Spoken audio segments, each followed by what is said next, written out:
One of the unique things about single parenting and blended family parenting is that you have a co-parenting relationship between homes. And so one of the things that people need to keep in mind is that the goal here is trying to increase the level of cooperation between your households so that you become more unified in your parenting of the children. The more consistency that there is between homes, the less children can play one home off the other. Tell one parent one thing and get away with it on the other parent, right? That just fosters manipulation. Now, obviously, this is challenging, especially with somebody you have a history with.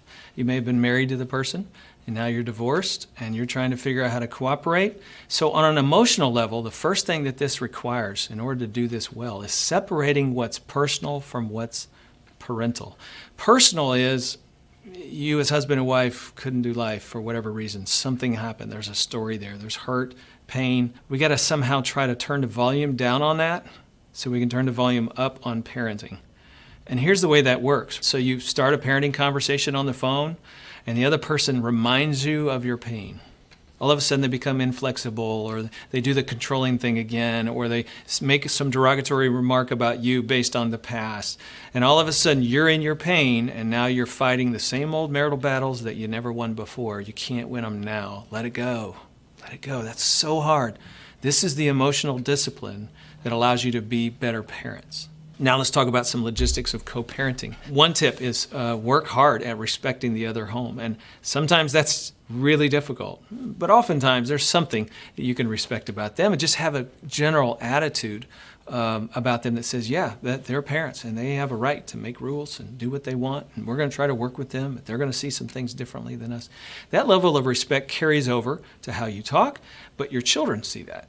It's very important. The second tip is be businesslike when you can. Have regular meetings, just like a business would. Maybe it's a phone call. There's some online tools these days where you can communicate back and forth. That business-like attitude helps you keep the emotional pain out of the picture and do what you need to do. Another tip is to have an attitude that the kids are citizens in both countries. They belong in both this country, our house, and that country, their house, which means we honor the rituals, the customs, the rules of doing things, the way the money's handled. There's a whole system there, and we give honor to that as best we can. And when the children come over from the other country, we don't make them spies or tattletales. That puts them in the middle of your battles, right? Take them out of the middle of that. We don't badmouth the other home in front of this child. If you're an ambassador trying to improve relations with a foreign country, you don't badmouth. That just creates dissension among the ranks. Have that ambassador attitude of decency and respect about the other country. It's not yours versus theirs. It's both are legitimate. That comes through in how you parent, how you talk to your child, and what you say to the other household as well. And then make your custody and visitation schedule work. Sometimes that needs to be revisited, different seasons of life, something happened, job change, etc. But otherwise, make it work. Use that. Some people have to fall back on that because they really can't cooperate very well on the fly. And so make the schedule work according to what is, and insist on that and do your part to fulfill that. Now, if you have a really difficult ex-spouse situation, probably what's going on there is they feel some measure of threat. They feel like they're losing the kids to you, or maybe you have a new spouse, a step-parent, and they're afraid of that person's role or place in the child's life. Whatever that threat is, they feel like they've got to be negative and critical about you in order to win the battle. And it's so easy to get caught up in that. You just got to remember that love wins out over bad. Romans 12 puts it this way: don't repay evil with evil, but repay evil with good. Somehow that overwhelms evil, at least in some circumstances.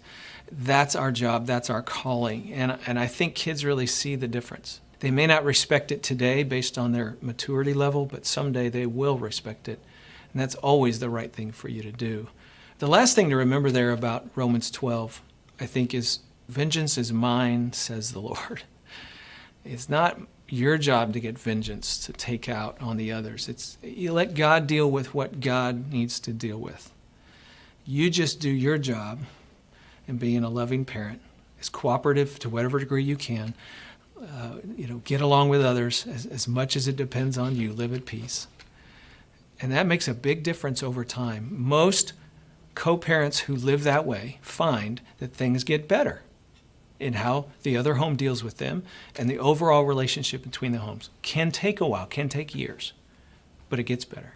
That's your goal.